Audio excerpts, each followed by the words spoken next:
Assalamualaikum. Selamat pagi bersiaran bersama kami pastinya dalam Apa Khabar Malaysia, dan hari ini dah memasuki selang seminggu lebih kurang menyambut Syawal, dan pastinya ini adalah merupakan persiapan yang saya yakin saat-saat akhir ramai lagi nak membeli belah, nak tukar duit. Takut sempat ke tak sempat. Okey, bank masih lagi terima ke tak pertukaran duit tu, tapi pastikan berbelanja secara berhemah. Betul. Tapi mungkin jelah kalau macam zaman-zaman kita nak bersederhana ni kan, kita konsep dia sebenarnya bersederhana lah. Kalau kita nak bagi-bagi orang duit raya pun tak payah kita nak orang kata menunjuk-nunjuk ataupun nak berlebih-lebihan, sebab konsep dia kita sebenarnya nak niat dia adalah sebenarnya untuk bersedekah. Tapi betul lah, shopping raya pun saya sebenarnya tak settle lagi shopping. Itulah, bila cakap mengenai shopping ni, kita dapat saksikan kali ini mungkinlah saya dapat kongsikan sedikit sebanyak lah mengenai pemilihan gaya raya. Ketika ni kalau kita lihat di media sosial Pasha, kebanyakan gaya-gaya yang dikeluarkan adalah gaya klasik. Betul. Baju kurung pesak, baju kebarung. Dan ini sebenarnya mengimbau zaman-zaman dahulu kala, zaman nenek-nenek kita, mak-mak kita dulu dengan lengkap berselendang. Saya kira kan ini sangat menarik kerana raya kali ini menunjukkan budaya Melayu yang sebenarnya. Betul. Saya suka sebenarnya jenis-jenis baju kurung cotton, kurung kedah kan. Semua dah macam kembalilah back in fashion kata untuk tahun ni. Dan sebenarnya sangat sesuai dengan cuaca kita di Malaysia ni. Betul. Ya Allah, panas betul 2-3 hari ni. Walaupun sekarang kita dah mula hujan kan. Petang-petang dah hujan. Tapi mungkinlah kita harapkan peralihan musim atau peralihan cuaca yang lebih sejuk. Kita nak menjelang hari raya ni, senanglah kita nak mengunjung. Taklah panas-panas sangat kan. Satu tips saya tahu, baju kurung ni, baju kebarung ni bukan apa. Kita raya ni banyak makan. Betul. Jadi kalau perut tu ternaik sikit ke, baju naik sikit ke, masih boleh pakai lagi. Yang penting kita pakai baju yang selesa, yang loose, yang bolehlah kita senanglah kita nak bersantai bersama ahli keluarga kita. Betul. Dan antara lagi perkongsian yang kita nak kongsikan pada hari ini daripada portal bernama iaitu pastinya mengenai perangi ancaman rasuah antara tumpuan utama pemerintahan yang di-Pertuan Agong Sultan Ibrahim sekali lagi menegaskan bahawa ancaman rasuah sebagai nombor satu negara dan ini antara tumpuan dalam pemerintahan Seri Paduka Baginda. Menerusi catatan di laman Facebook, Sultan Ibrahim membangkitkan perkara itu ketika berkenan menerima menghadap Ketua Pesuruhjaya Suruhanjaya Pencegahan Rasuah Malaysia SPRM Tan Sri Azam Baki di Istana Negara, dan ambil petikan baginda yang di-Pertuan Agong, di mana sebagaimana beta menegaskan sebelum ini, my honeymoon is over, now go to cash the base. Demikian menurut titah Seri Paduka Baginda yang turut menyerahkan madu kepada Azam sebagai simbolik berakhirnya tempoh bulan madu. Maksudnya kali ini tidak ada sesiapa pun terlepas. Ini sekaligus mendukung hasrat Kerajaan Madani yang turut memerangi rasuah. Sebenarnya rasuah ini adalah ancaman dan musuh nombor satu negara, bukan sahaja negara dalam apa-apa sahaja aktiviti, pekerjaan, dalam kehidupan, dia akan memusnahkan sebenarnya. Jadi kita sebenarnya mestilah ada ketelusan dalam kita membuat apa-apa perkara pekerjaan, apa perkara sekalipun lah dalam kehidupan kita. Seterusnya, petikan berita daripada portal bernama.com berkenaan harga barangan. Lagi-lagi kita nak raya-raya ni kan, mak-mak pun sibuk nak beli barang itu, ini nak memasak dan segalanya. Jadi harga barangan keperluan terutamanya seperti ayam, telur dan juga minyak masak masih lagi rendah dan juga stabil jika dibandingkan ketika di bawah pentadbiran kerajaan yang lepas ataupun yang terdahulu. Berikut dikatakan oleh Perdana Menteri Datuk Seri Anwar Ibrahim. Beliau juga merupakan Menteri Kewangan, berkata masih ada sesetengah pihak yang mengkritik ataupun menyela Kerajaan Madani seolah-olah tidak melakukan apa-apa bagi menangani soal kos sara hidup rakyat. Jadi beliau juga ingin sekadar memperingatilah orang di luar sana bahawa kalau sebelum ni tahun 2021-2022 harga ayam sekitar RM13 sekilogram. Sekarang jauh lebih rendah iaitu RM9 1 kilo, RM9.50 sekilo. Dan beliau juga berkata harga minyak masak 5 kg dahulunya yang mencecah hampir RM45 hingga RM50 sekarang sekitar RM27. Dan kalau kita ingat dulu kita ada krisis telur ayam.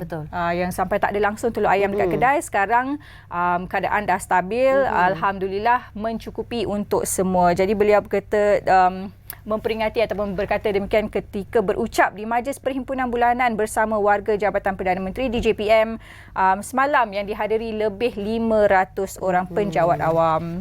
Dan itu dia, yang pastinya bersederhana itu lebih baik, dan ini waktu yang paling tepat sekali untuk kita rancang perbelanjaan kita menjelang musim raya ini, supaya tidak berlaku pembaziran, dan supaya anda dinasihatkan berbelanja dengan cermat. Okey, dan untuk mendapatkan lebih lanjut, berita lanjut, anda boleh layari portal bernama.com, dan untuk sebarang hebahan dan anda boleh email kepada kami di akmbernama.tv@gmail.com.my.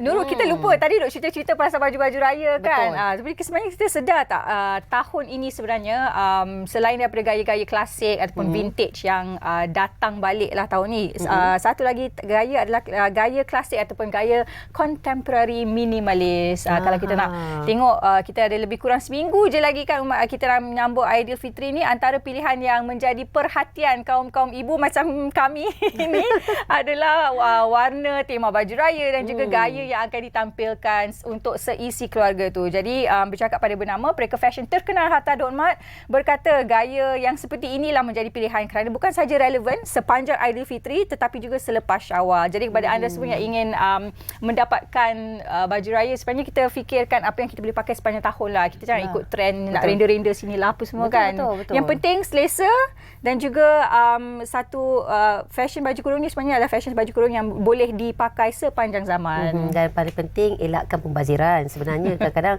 kau fikir-fikir balik nak pakai sekali dua je betul.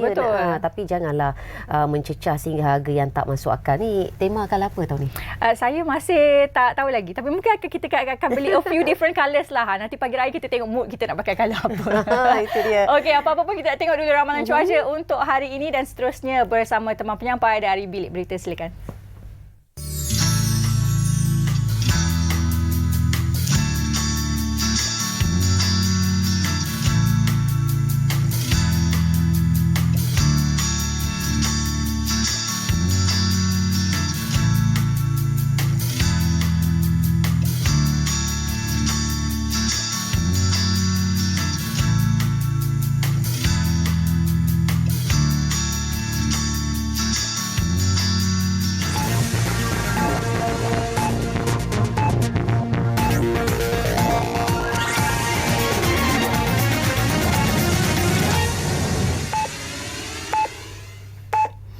Assalamualaikum dan salam Malaysia Madani dari Bilik Berita.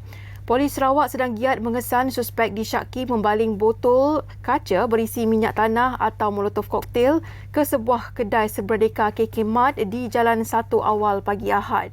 Pesuruhjaya Polis Sarawak, Datuk Macha Atta berkata, kejadian pada 1 pagi itu menyebabkan kebakaran kotak mengandungi air minuman di kaki 5 di hadapan kedai seberdeka tersebut.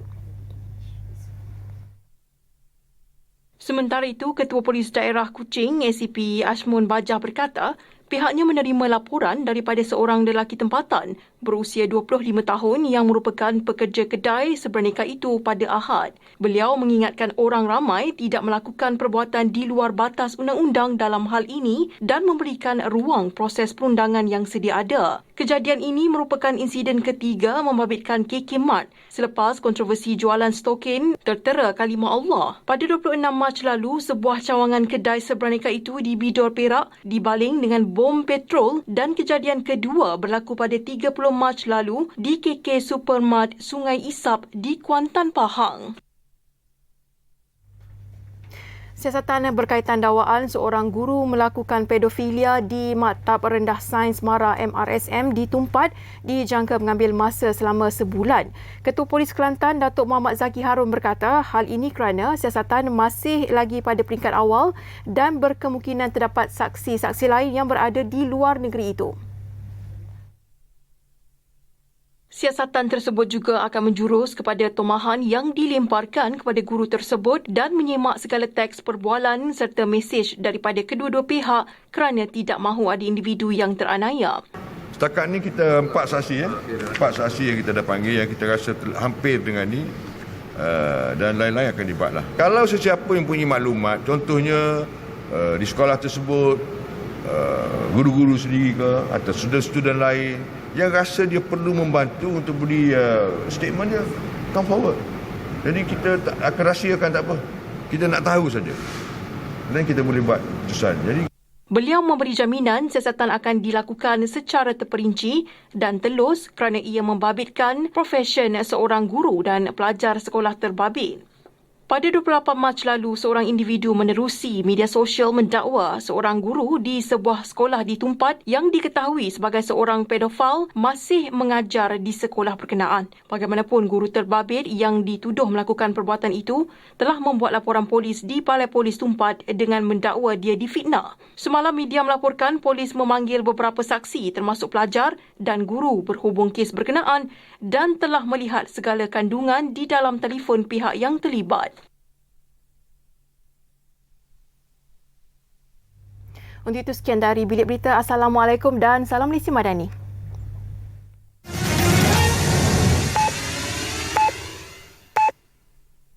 Okey, itu dia tadi antara sedutan dari persidangan ataupun pameran dan juga persidangan DSA dan juga NetSec Asia.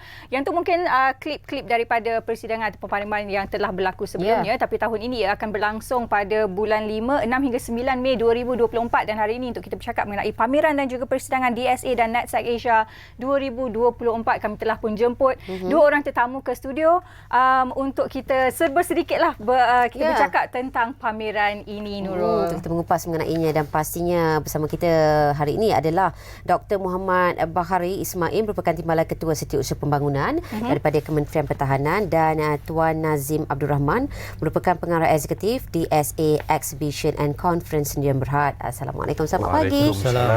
Dan sesuatu event yang dinanti-nantikan saban tahun iaitu event pameran dan persidangan DSA dan NetSec Asia 2024 dan mungkin kita boleh bermula dengan doktor terlebih dahulu bersempena dengan DSA NetSec Asia 2024 ni. Mungkin doktor boleh kongsikan sedikit sebanyak mengenai gambaran berkenaan program kali ini. Okey, bismillahirrahmanirrahim. Assalamualaikum, selamat pagi, salam Malaysia Madani, Fasha dan Nurul. DSA dan NetSec Asia 2024 merupakan satu program kerjasama antara Kementerian Pertahanan dan juga Kementerian Dalam Negeri dengan kerjasama DSA Conference and Exhibition Sdn Bhd untuk kita mengadakan pameran yang terbesar di Asia. Jadi objektif program inilah untuk kita mengumpulkan pemain-pemain industri pertahanan dan juga keselamatan untuk mereka berinteraksi dan juga dapat berkongsi pengalaman dalam industri pertahanan. Jadi untuk tahun ini, tema DSA dan NetSec 2024 ialah membina ketahanan negara untuk generasi masa hadapan yang akan dilaksanakan pada 6 hingga 9 Mei 2024 di MyTech Kuala Lumpur.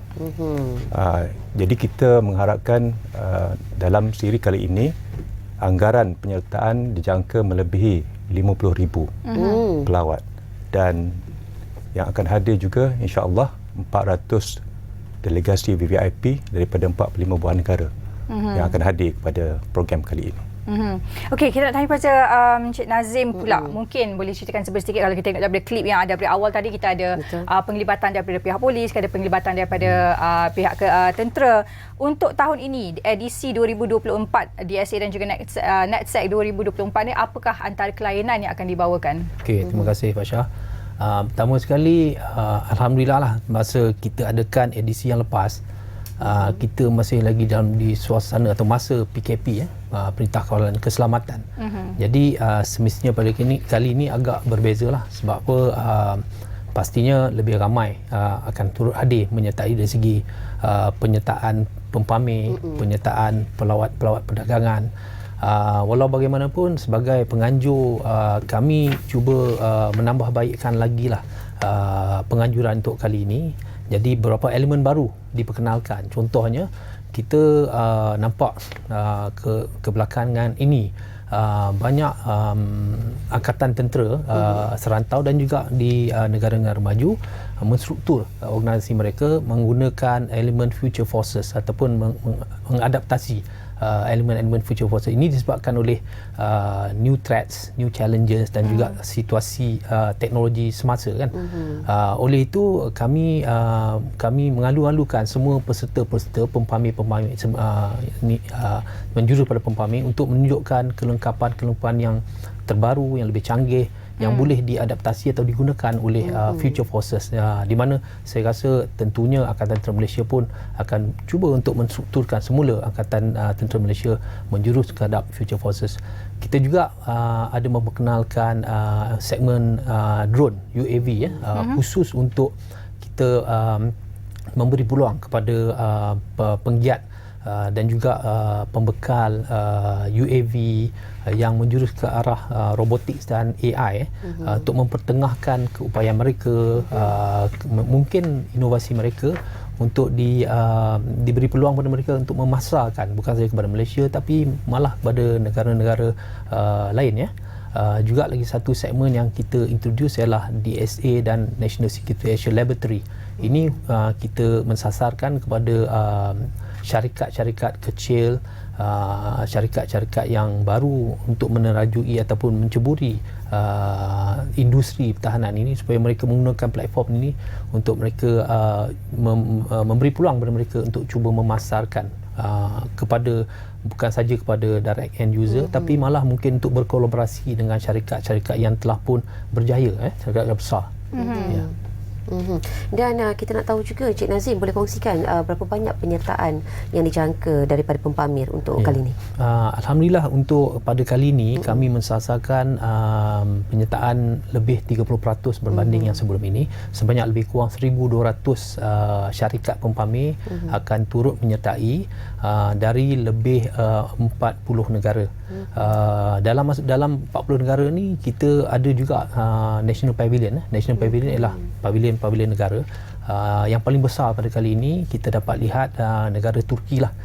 Mungkin dalam 60 ke 70 syarikat daripada negara Turki yang melibatkan bukan saja semua elemen ketenteraan dari segi darat, laut, udara, termasuk juga mungkin domain cyber.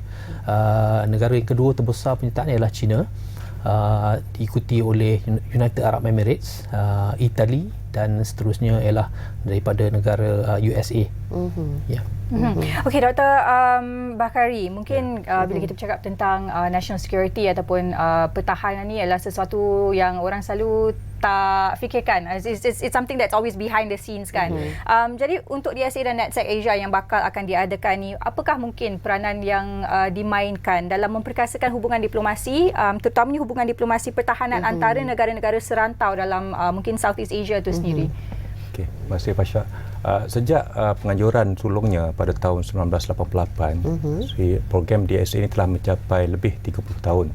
Jadi kita telah melihat bahawa telah mencapai rekod yang cemerlang lah, di mana dalam program ini banyak pemain-pemain industri telah berkumpul dan bertukar-tukar fikiran dan juga saling berhubungan di antara satu sama lain untuk mereka memperkenalkan teknologi terkini dalam bidang pertahanan dan juga keselamatan. Jadi bila mereka bertemu dan mereka bertukar fikiran, berkongsi pendapat, mereka mewujudkan hubungan saling mempercayai di antara satu sama lain. So bila ada hubungan saling mempercayai di antara satu sama lain, wujudnya hubungan yang rapat di antara negara-negara ini dan kita dapat mewujudkan hubungan dari segi hubungan serantau, hubungan dua hala atau pelbagai hala dari segi pertahanan. Jadi dapat mengelakkan berlakunya sebarang pertelikan atau konflik. Jadi dengan adanya hubungan yang baik ini kita dapat mengelakkan konflik yang lebih meluas. Jadi sebenarnya kerjasama ni bukanlah kerjasama antara negara-negara dari segi keselamatan, terutamanya kalau dalam negara Malaysia ni adalah dari segi keselamatan di darat dan juga di perairan negara, tapi juga berkongsi teknologi antara negara-negara serantau. Ya, betul. Dan kita nak tahu juga pastinya daripada tetamu kita kan, kita nak tahu mengenai pameran DSA dan NetSec ini dilihat mampu menyumbang kepada pertumbuhan ekonomi, itu pastinya. Dan mungkin apa Cik Nazim boleh komen mengenai bagaimana? Ya, pertama sekali ialah kalau di segi perolehan, banyak perolehan negara ini yang melibatkan aset-aset yang strategik. Aset strategik ni memang kalau kita maklumlah bukannya mudah untuk dibekal atau untuk dibuat. Jadi one of the opportunity kita akan jadi teknologi custodian. Kita bila jadi teknologi custodian ni kita melibatkan syarikat-syarikat tempatan untuk turut sama menjaga aset tersebut selepas dihantar untuk penggunaan ketenteraan atau untuk angkatan tentera kita. Itu dari satu aspek. So memberi peluang perniagaan, syarikat tempatan. Tapi yang paling penting ialah directly dari segi penganjuran pameran ini yang melibatkan 1,200 syarikat. Lebih kurang dalam 70% adalah syarikat daripada syarikat antarabangsa. Jadi mereka ni semua ialah pelawat-pelawat yang mempunyai capacity berbelanja yang sangat tinggi. Jadi dia akan memberi spin-off efek yang sangat besar pada industri what they call this BE ataupun business event platform lah.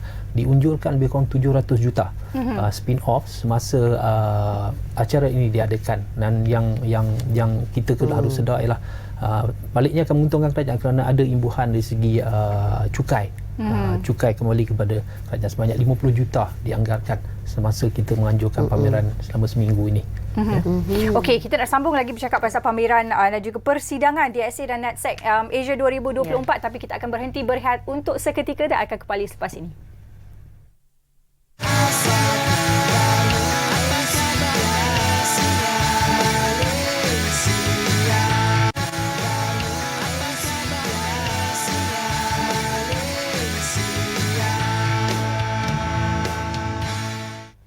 Baik, masih lagi bersama kami dalam Apa Khabar Malaysia. Kita bercakap mengenai persidangan dan juga pameran DSA dan NATSEC Asia 2024 bersama kami Dr. Bakhari dan juga Encik Nazim.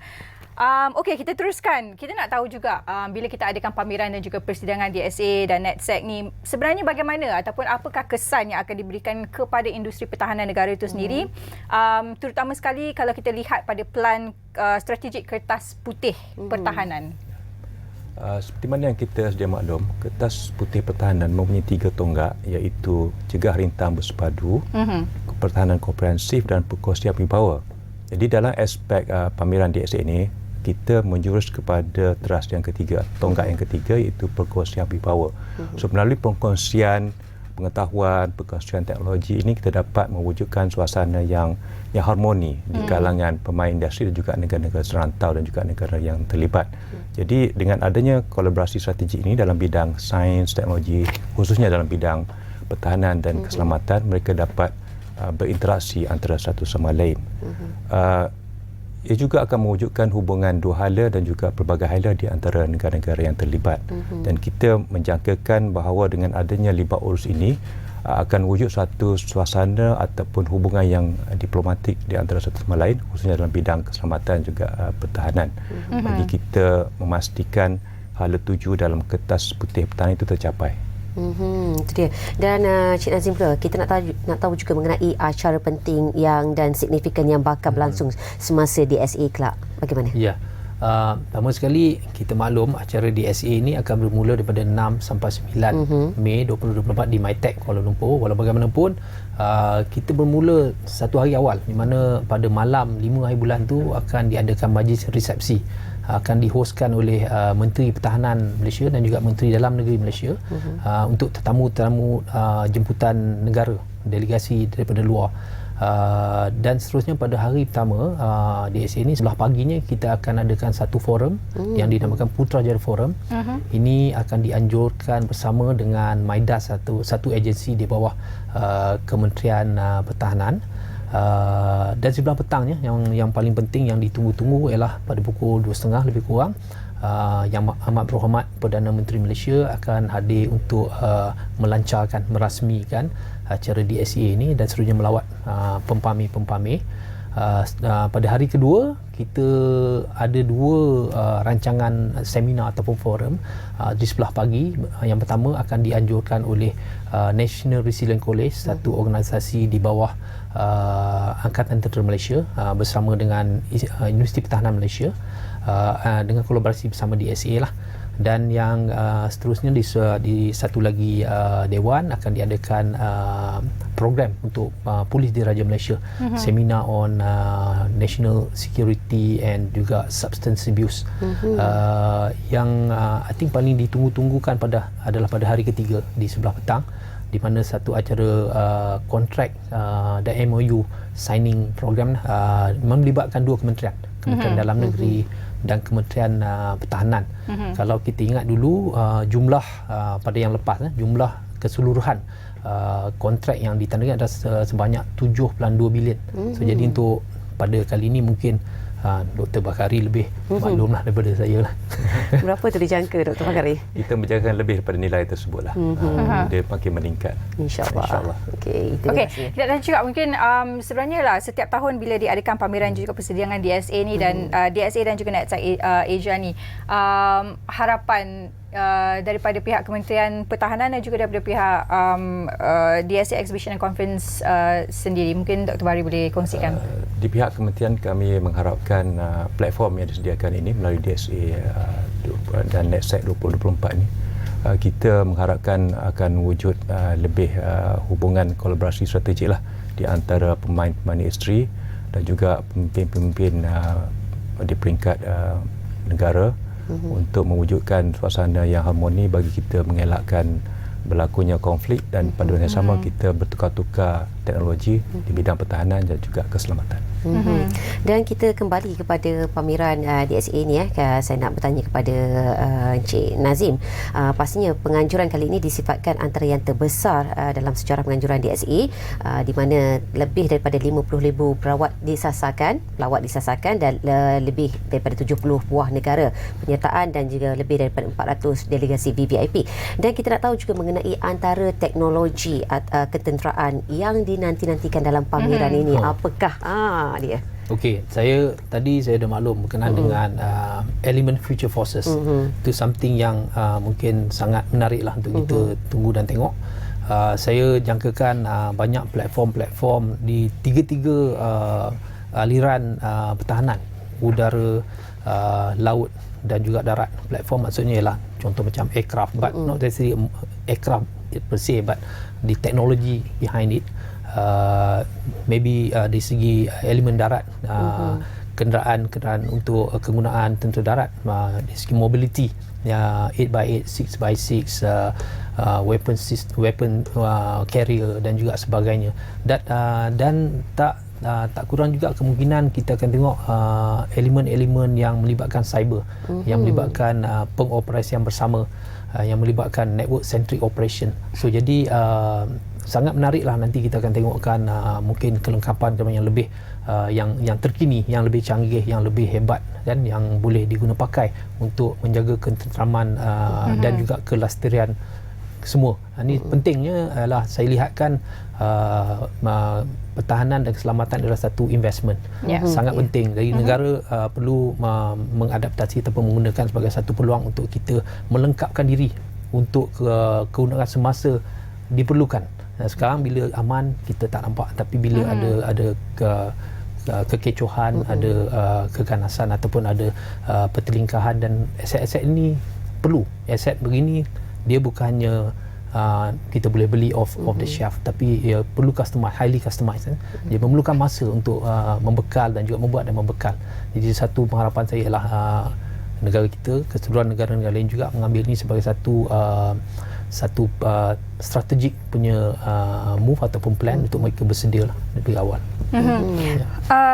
Dr. Bakari, kita nak tanya, kalau macam zaman sekarang ni lah, dalam situasi sekarang ni, kalau dulu-dulu mungkin kalau kita lihat dalam konteks pertahanan tu lebih daripada segi fizikal, dari udara, laut dan darat dan sebagainya. Tapi sekarang mungkin kita ada sisi yang lain daripada segi intelligence. Kalau kita tengok dalam DSA dan NetSec Asia ni, mungkin apa antara teknologi baru yang akan kita lihat? Mungkin aplikasi dalam konteks pertahanan tu sendiri, aplikasi penggunaan AI dan sebagainya, macam mana?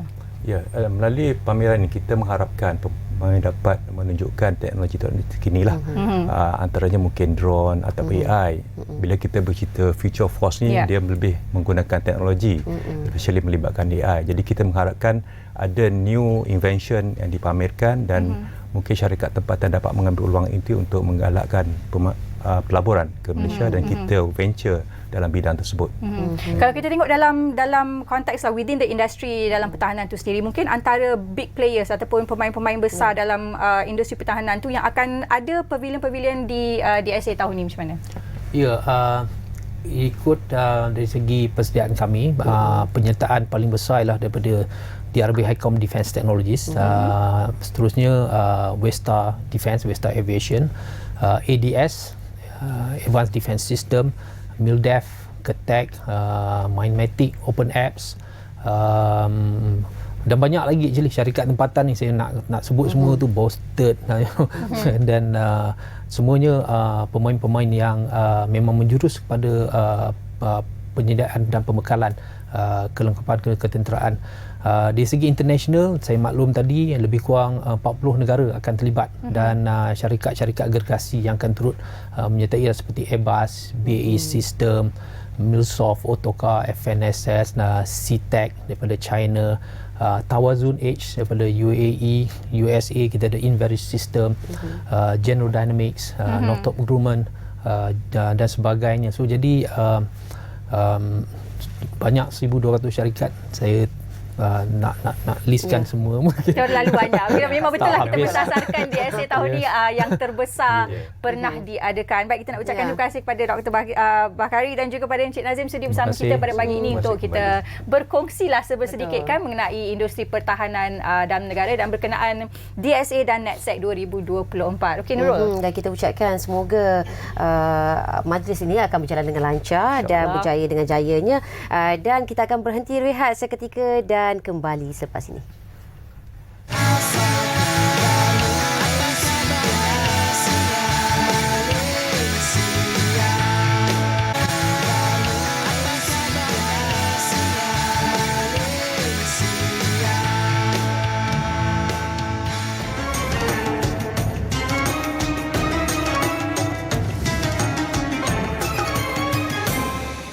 Assalamualaikum warahmatullahi wabarakatuh.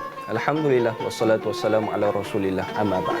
Alhamdulillah kita dah pun masuk hujung-hujung dalam bulan Ramadan.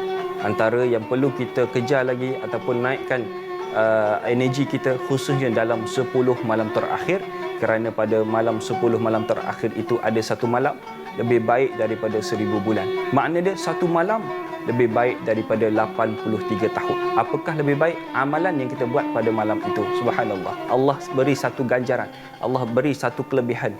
Khususnya umat baginda Nabi SAW.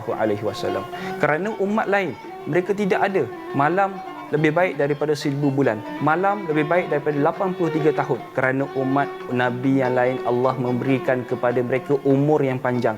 1000 tahun, 900 tahun, 800 tahun umur mereka.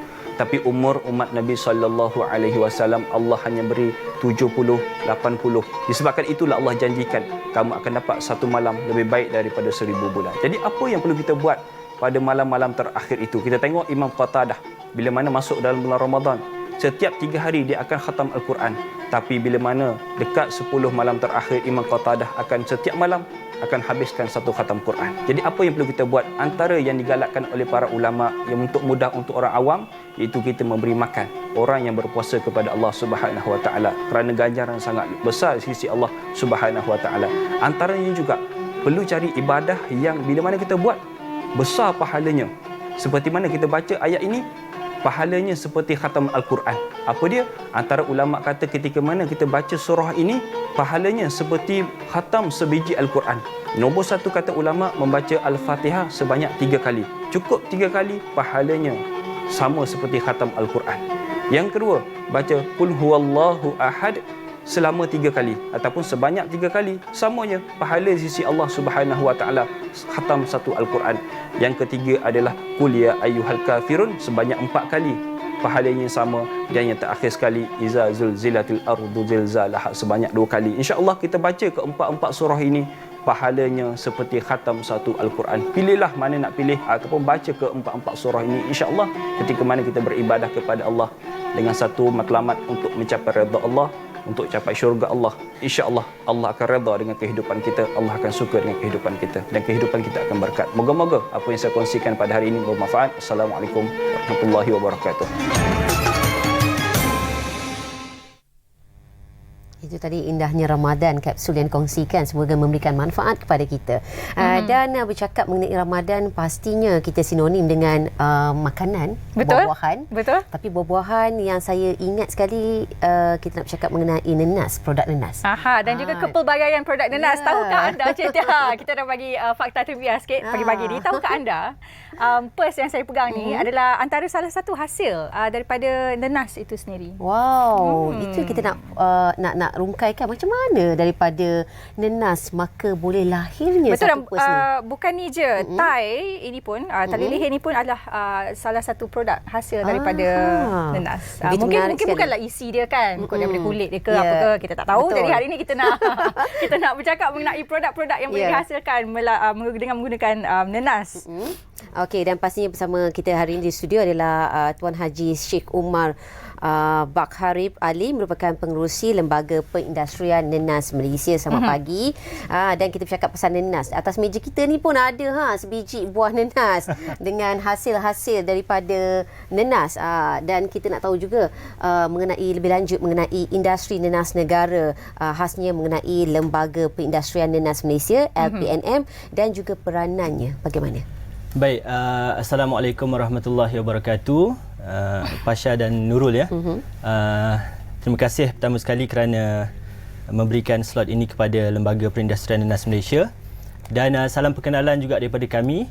Yang di depan ini saya perkenalkan, ini ialah Mr. Nenas MD2 ya. Hai Mr. Nenas. Nenas premium, variety premium di Malaysia. Yang ini ialah sulo nenas ataupun benih lah anak pokok. Okay. So kita boleh tanam daripada sini. Walaupun sebenarnya boleh ditanam menggunakan jambul nenas juga. Okey. Yes. Tapi basically ini yang digunakan di Malaysia. Dan di samping tie yang Pasha pegang dan juga dipanggil apa? Pers. Pers ini. Tie yang saya pakai ini pun ialah daripada Nenas. sulaman Oh wow.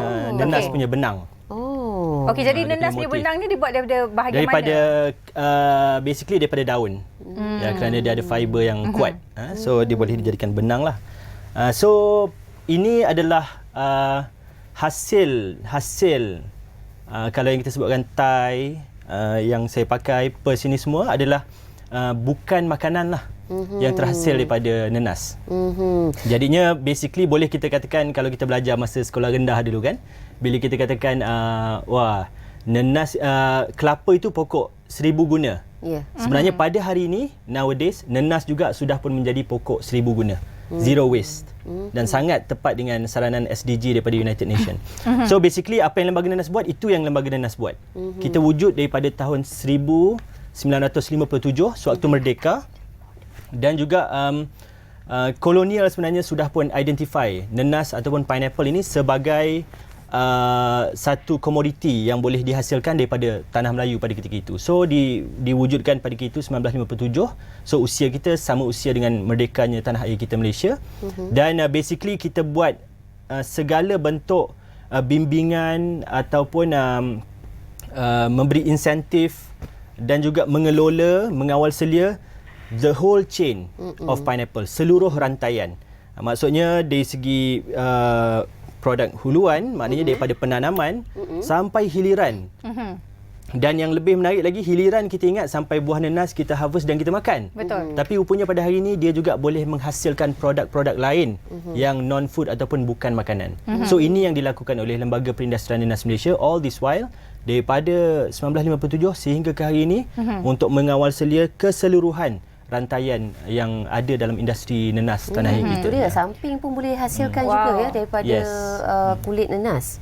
Betul, sebab kalau kita tengok dalam kalau lah penonton di luar sana sebenarnya boleh rasakan it's quite solid tau fiber yang dihasilkan daripada nenas ni. Jadi sebenarnya kita nak tahu juga LPNM ni sejauh mana dia membantu pengusaha-pengusaha ataupun pekebun nanas dalam negara sehingga ada yang berjaya keluar daripada kepompong kemiskinan dan juga yang bergelar jutawan nenas. Macam tu boleh ceritakan sikit. Baik, sebenarnya memang itulah realiti dia, iaitu dengan menanam nenas memang boleh menjana kewangan ya, ataupun menjana pendapatan yang lebih kepada pekebun-pekebun nenas.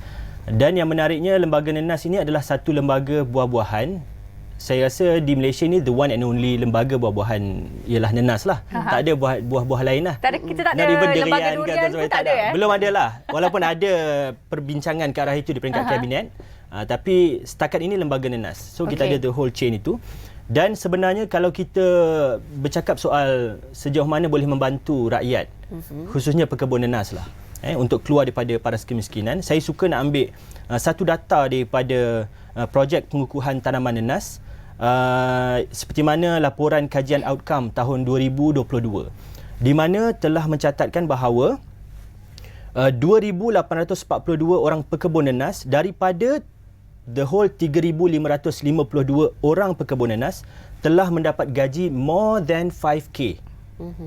Lebih daripada RM5,000 seperti mana yang digariskan dalam RMK 11 iaitu berakhir pada tahun 2020 RMK 11. Bahkan RMK 11 menggariskan penanam nenas ini boleh mendapat 5,000, nak capai mendapat RM5,000 pendapatan. Tetapi more than half, hampir 3,000 orang daripada 3,500 telah mendapat lebih daripada 5,000 pendapatan. So ini adalah hasil daripada pelbagai perkara lah. Penanaman berimpak tinggi, variety yang memang diingini di dalam dan luar negara, sebagai contoh MD2 ini, dan juga banyak produk-produk yang boleh dihasilkan selain daripada sekadar buah nenas. So perkara ini menyebabkan Lembaga Nenas menetapkan sasaran untuk RMK 12 yang akan berakhir pada 2025 nanti. Kita kalau boleh nak supaya pekebun ini bukan sahaja lagi mencapai 5,000, kita nak sampai RM8,000 Malaysia. So sebab tu sebenarnya kalau kita tengok pergi sampai ke bawah, kita boleh jumpa pekebun-pekebun yang menanam nenas. Memang pada tahun pertama, kedua ada cabaran, tetapi akhirnya tahun ketiga, keempat dia telah keluar senarai nama dia daripada list B40 menjadi M40 lah kalau kita menggunakan terma itu. So ini menunjukkan bahawa nenas ini memang boleh memberikan hasil pendapatan yang lebih kepada pekebun-pekebun dan sesiapa sahaja yang ingin menceburkan diri dalam industri nenas tanah air. Okey, Tuan Syed, saya nak cuba fahamkan juga. Kalau daripada segi seorang pekebun nenas lah, dia akhirnya dia dah tanam nenas tu, tanam nenas nak dapatkan hasil dia pun ambil masa yang lama juga sebab ada pokok nenas belakang rumah saya dah 2 tahun, dia baru nak tumbuh anak. Dia baru nak tumbuh buah yang kecil tau. So, yang pertama, berapa lama anggaran masa diambil? Yang kedua, berapa keluasan ladang yang diperlukan untuk membuahkan keuntungan for it to be profitable lah kan? Yang ketiga, banyak pula soalan ni. Profitable and economical lah. Correct. Yang ketiga, daripada seorang pekebun ataupun peladang nenas tu, dia dah jual dia punya hasil buah nenas, tapi end product yang keluar pers ni lah, siapa yang mendapat hasilnya? Do they also benefit from it? Ataupun ada banyak soalan ni, sampai soalan yang mula-mula saya dah lupa. Okey, yang pertama sekali saya ingat sebabnya nenas di belakang rumah 2 tahun baru keluar buah. Betul. Kerana mungkin tidak mengamalkan the technical know-how yang betul lah. Mungkin juga. Sebab kalau kita tanam sikit-sikit belakang rumah, kita taklah buat pembajaan yang betul-betul ikut spek. Kita tanam suka-suka lah kata orang. Jadi cara dia ialah Pasha kena mendaftar sebagai pekebun nenas di bawah Lembaga Nenas. Perkara pertama sebagai contoh lah. Okay. Yang kedua ialah daripada mula kita nak menanam, kita di Lembaga Nenas sebenarnya saranan kita lah, walaupun ini tidaklah dikatakan bertulis, tapi saranan kita adalah kalau kita ada 2 ekar dan ke atas, kita boleh mula menanam nenas. Kerana itu yang lebih ekonomikal lah. Kalau ada dua sekangkang kera di belakang rumah, yang tu akan jadi macam tadilah. Sebab bila dia katakan 1 atau 2 ekar, barulah kita boleh membuat tanaman secara berskala yang lebih baik. 1 ekar boleh muat dengan tanaman 15,000 ke 17,000 pokok nenas. So bila kita harvest, persoalan kepada berapa lama ialah kalau kita ambil contoh nenas MD2 yang dikira sebagai nenas premium pada ketika ini di tanah air kita, dia memerlukan masa 14 bulan. Okey. Mungkin ada yang akan cakap, wah panjangnya masa 14 bulan ni kan. Panjang sangat. So macam tak maulah, tapi sebenarnya nenas ini dia kira lebih singkat berbanding tanam sawit yang perlukan bertahun. Kalau buah, tanam durian, perlukan bertahun. Tetapi dia tidaklah terlalu pendek macam kita tanam sayur atau jagung. Mungkin 3 bulan dah boleh harvest. Wa imma kita tanam jagung 3 bulan harvest sekali, pun kalau kita kira sampai bulan ke-14, sebenarnya hasilan dia sama macam kita tanam nenas, mendapat hasil pada bulan ke-14. Cuma the beauty of pineapple ialah kerana nenas ini, dia tidak bermusim. Dia bukan pokok yang bermusim. Dia boleh ditanam pada bila-bila masa dan dia pokok yang lasak. Dan kita boleh design dia untuk dia keluar bunga dan dia keluar buah dan harvest pada bila masa yang kita perlukan. 14 bulan itu memang dia punya complete cycle. But then katakan kalau kita ada 10 ekar, kita tanam seekar, staggered by month. So, kemudian kita akan bila the moment kita sampai bulan ke-14, kita akan harvest setiap bulan dengan teknik pembajaan, teknik hormon yang betul. Okey, kita kena cari sebidang tanah yang keluasannya paling kurang 2 ekar. Itu pastinya. Okey, dan Tuan Syekh, kita nak tahu juga nanas telah pun diwartakan sebagai salah satu daripada sumber kekayaan baharu negara. Wow, itu sesuatu yang menarik sebenarnya. Dan mungkin Tuan Syekh boleh jelaskan bagaimana daripada sebiji buah nanas ni yang ada depan mata saya ni dapat memberikan pendapatan yang lumayan kepada pengusaha itu sendiri. Baik. Kalau kita lihat bila kita pergi kepada persoalan bagaimana sebenarnya nanas telah pun dinobatkan sebagai sumber kekayaan baharu lah dalam konteks agriculture dan buah-buahan lah. Sejak tahun, kalau tak silap saya, 2017 lagi. Sewaktu itu telah pun diumumkan oleh menteri pada ketika itu nanas sebagai sumber kekayaan baharu. Dan pada ketika itu kita realise nanas berada pada tempat kedua selepas durian. Tapi mungkin pada hari ini barangkali dah menjangkau ke tahap itu. Dan kalau kita lihat nanas ini, kita punya sasaran untuk menjadikan nanas ini sebagai dia panggil sumber kekayaan baharu kepada pekebun petani nanas ini, kerana apa yang diumumkan oleh menteri pada baru ini, nanas ini sekali tanam 3 kali tuaian. Ya, ini part yang paling catchy lah maknanya. Iaitu sekali kita one shot kita tanam and then kita dapat thrice kan, kita dapat 3 kali harvest. Harvest yang pertama ialah basically bila kita tanam harvest buah lah. Dan banyak orang datang kepada lembaga nanas, datang kepada saya cakap kita nak tanam nanas, bila kita boleh tuai buahnya. Itu yang pertama, memang dah establish buah. Yang kedua ialah sulo. Ini yang kita kata sulo. 14 bulan kita dapat buah, kita harvest, kita jual. Untung sekali dah. Kemudian 2 bulan lagi kita kekalkan ibu pokok induk, dia akan keluar benih satu pokok, mungkin 2, mungkin 3, mungkin 4. More than one dah yang pastinya. Kebiasaannya 3 atau 4. So kalau kita boleh jual benih ni, kita dah dapat the next 2 months itu kita dapat tambahan pendapatan. And then kita tak buang lagi, kita ambil buah, kita ambil benih ini, kita tanam untuk kita perluasan dan kita jual pula pada orang. Kemudian another 2 months, another 2 months, another 2 months, sehinggalah kalau ikut pengamalan di peringkat pekebun kita, dia kata sampai 2 tahun boleh bertahan pokok tu untuk penghasilan benih dia. Itu tuaian yang kedua. Dan bila masuk tuaian yang ketiga, bermaksud kita tuai dia punya sisa, waste. So saya katakan kalau kita ambil contoh MD2, 1 ekar kita tanam 15,000 atau 17,000 pokok, 1 ekar boleh mencapai waste sehingga 50 tan. 1 tan boleh dijual, pada kadar sekarang ni kita dah buat survey dan sebagainya, mungkin sehingga RM500 1 tan. Wow. Ya, 50 tan kalilah berapa? RM25,000. So maknanya di situ sebenarnya daripada buah dapat hasil, daripada sulo dia kita dapat hasil, daripada dia punya waste pun kita tak buang, kita dapat hasil daripada waste yang ada. Itu dah dia rasa macam nak tanam nanas lepas ni kan. Kena tanam. Boleh kita jadi petani moden untuk kita mengusahakan ladang nanas pula ni, Nurul. Baik, kita nak berterima kasih banyak-banyak kepada Tuan Haji Sheikh Umar Bagharib bersama kita untuk berkongsikan sedikit mengenai peranan LPNM dan juga sebenarnya banyak hasil dan juga manfaat yang boleh didapati daripada buah nanas. Ini bukan buah nanas. Itu daripada waste nanas lah. Daripada sebatang pokok nanas, banyak kelebihannya. Okey, sampai di sini saja kami bincang hari ini. Assalamualaikum, salam hormat. Jaga diri, jaga kesihatan semua. Jangan lupa kita nak shopping raya berpada-pada. Itu yang pastinya. Bye-bye. Bye. Assalamualaikum.